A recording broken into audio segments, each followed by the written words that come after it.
Hello guys, we have a very interesting absolute value question. Absolute value of x minus 2 is equals to 3. Now to do this, just like we did in our recent video, I will just say let a certain variable y to be equals to absolute value of x, because we have this particular absolute value to have another one in it. So let's call the one in it to be y, right? Now if I have that, I will have the question to now be absolute value of y minus 2 is equals to 3. Right now, having this, I can solve this down. That means I will have y, I can call this an equation, but let's just leave it.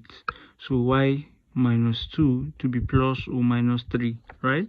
So that y minus 2 can be positive 3 and y minus 2 can be negative 3, right?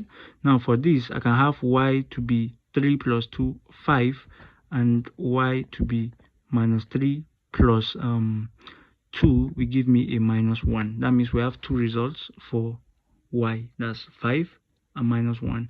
But recall that we said y is absolute value of x, right? That means I can substitute it back.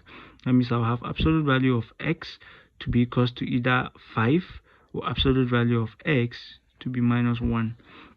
So to solve this down, let's solve for x here.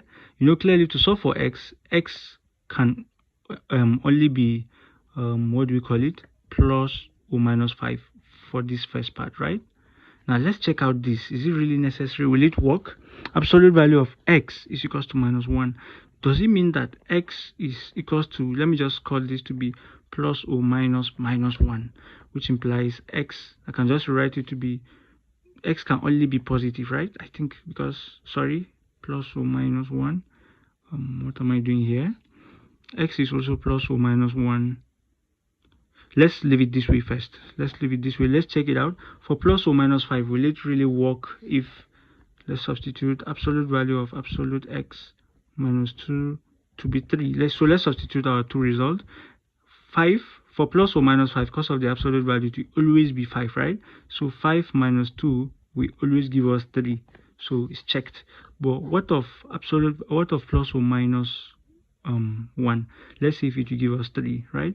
If it is absolute value of minus 1 or plus 1 will always be absolute value of 1 minus 2, which will be 3.